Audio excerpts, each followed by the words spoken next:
智，脑残，蠢猪，傻逼，傻屌，蠢逼，蠢逼，智障，港督，管逼难度600是你家吧？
我是某某某学校的一个学生，现在呢，我来到了某学校，来当地采访一下这边同学是否以前有过对精神病有过歧视。来，这位同学你好，请问你用这个词骂过人吗？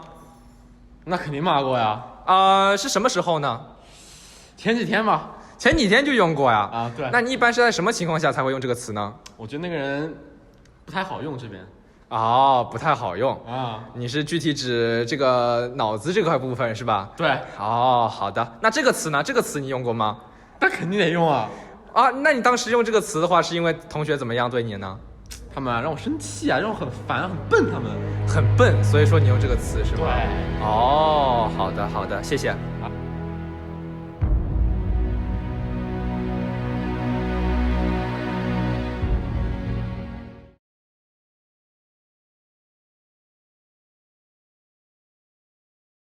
Johnson, I'm going to interview some questions about mental health with you. What is your personal opinion about people with mental issues? Well, it's a lot different here than it is in America. In America, sometimes people wear their mental illness as a badge, or their mental issues. It's something that people accept. Where I see in China that it seems like people are not so willing to accept any type of a mental issue, maybe for fear that they will look different or be labeled differently than others. So I do see a great difference between mental health here in China as opposed to America. Okay. And what is the first word you think of when we mention this topic? Well, if you were to mention this topic, mental issues in China, I would have to say the first word that comes to mind is ignorance. Ignorance of the fact that this is an issue, because I don't think that people are willing to accept it. Yeah, true. And do you know how to distinguish them with normal people? Well, I think that's the problem with people with mental issues is someone could have a mental issue and look normal.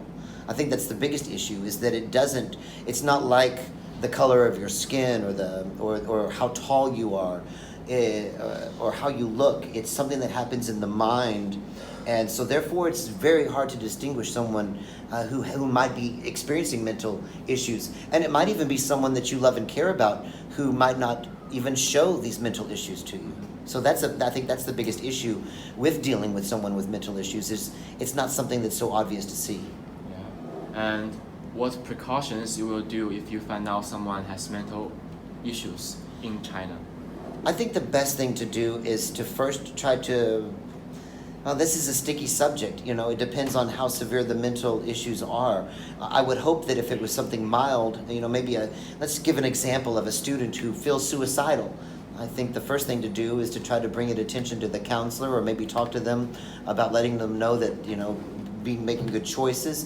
If it's a friend of mine or maybe even a relative, it's a very sensitive topic, and I think that each case you would have to deal with individually, but I would hope the most important thing is that if someone was experiencing mental issues, that we would take them to a professional, whether it be somebody here at school, or maybe a doctor, or a psychologist that they could talk to, or a therapist, like we do in America, where somebody could go ahead and try to address these issues so that they could solve these problems. I'm sorry, issues, I shouldn't say problems, but and I guess they are. Mental problems is an accepted terminology to use for this. This is you know, when I think about problem, I think about something that you can try to overcome. Yeah, and the last question. Lack of knowledge, lack of attention, and lack of resource. And what do you think, among all of these three problems, which one is the most essential problem in China of the discrimination towards people with mental diseases? Well, I think if you go back to your question number 2 to me about what word comes to mind, it was ignorance. So therefore, I think this lack of knowledge, also lack of understanding, you know, accepting this thing. You know, I know living in China as long as I have, that for someone to accept that they have a problem is looked down upon. You know, nobody wants to admit that they have some fault or flaw. And I think that's almost the opposite of the way it is perceived in America now, where, like I said, sometimes people wear their mental issues as a badge. Oh, I have ADHD, or I have manic depression. And it's almost like an accepted thing, like it becomes a label that you apply to yourself, to some people. Now, not to everyone, because so that idea that there's this lack of knowledge creates an ignorance of how to accept mental issues in China. And I think that would be the biggest hurdle to overcome, is to educate everyone that it's okay, that everyone experiences and might just have a temporary mental issue that they must overcome. Sometimes an issue might be a little more long-term, something where they might have to seek either professional help or maybe even medicate themselves to better themselves. So that I think is going to be the biggest obstacle here in the country. And if I can end it, I think with lack of knowledge creates a lack of resources. Yeah, so those almost go hand in hand, where if someone's ignorant of something, they're not going to create the resources to be able to solve the problems. So those things are almost going to have to come hand in hand, where first you have to make people knowledgeable of it, but you also have to make the resources available to everyone, not just here maybe at the school with, like we said, with going to see the counselor, but also have people outside to know that they can go talk to somebody like a therapist or a psychologist to help them with their problems.